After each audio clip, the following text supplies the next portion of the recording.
Saudara-saudara yang terkasih di dalam Tuhan Yesus, Shalom dan salam kasih, salam damai buat kita semua. Puji syukur dengan berkat yang telah Tuhan berikan, sehingga waktu ini, waktu yang indah kita bersama berkumpul untuk mendengar, mempelajari firman Tuhan lagi. Mari kita berdoa.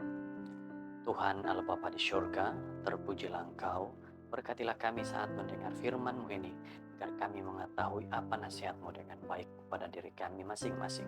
Dalam nama Yesus, amin. Saudara-saudara, pada hari ini firman Tuhan yang akan sama kita dengar dan pelajari berjudul Musibah Ayub, Mei 21. Ayub 19 ayat 18 dan 19, bahkan kanak-kanak pun menghina aku. Kalau aku mau berdiri, mereka mengejek aku. Sama semua teman karibku merasa muak terhadap aku, dan mereka yang kukasihi berbalik melawan aku. Inilah ayat renungan kita pada hari ini. Walaupun Ayub tidak bercela, salih, takut akan Tuhan, dan menjauhi kejahatan, dia masih mengalami rentetan malang yang meletakkannya di penghujung penderitaan yang melampau. Dia tidak tahu bahwa Tuhan telah membenarkan iblis untuk mencoba hatinya. Dia hanya tahu bahwa walaupun dia setia kepada Tuhan, dia masih mengalami musibah paling teruk yang boleh dibayangkan.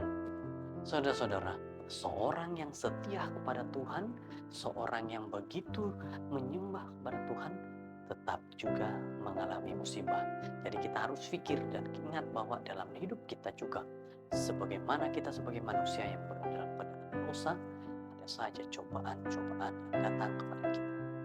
Pertama, sekumpulan nomad dari Arab menyerbu ladangnya, mengambil semua lembu dan keledainya, serta membunuh hamba-hambanya.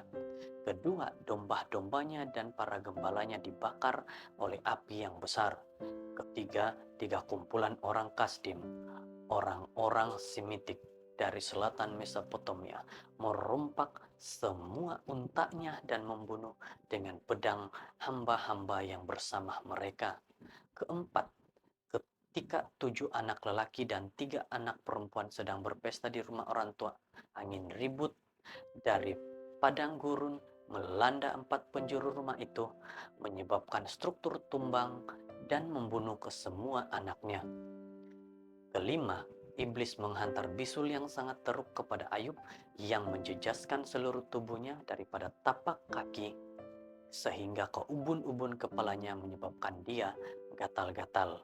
Inilah yang terjadi kepada Ayub dalam kehidupan kesetiaannya kepada Tuhan, sehingga dia seperti orang yang tidak memiliki apa-apa. Malah kehilangan yang paling besar pun dapat ditoleransi dengan kehadiran orang-orang sayang yang sensitif, orang-orang yang menyokong dan mengambil berat, yang membantu mereka yang menderita untuk melalui ujian yang sukar. Inilah yang terjadi.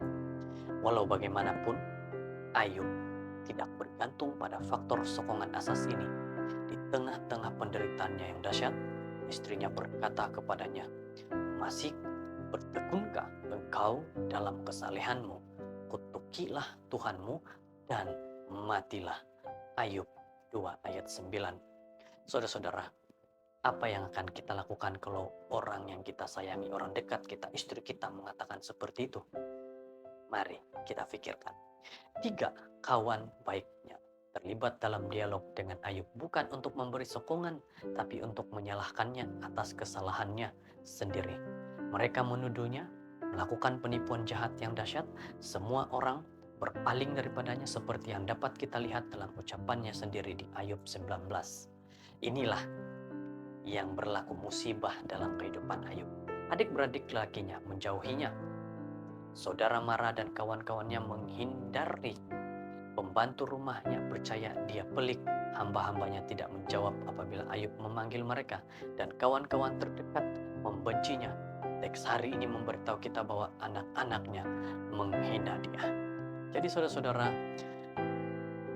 kehidupan kesetiaan Ayub dianggap seperti aneh. dianggap sesuatu yang tidak normal. Kehilangan segala-galanya dan juga ditolak oleh orang terdekat adalah tragedi yang dahsyat.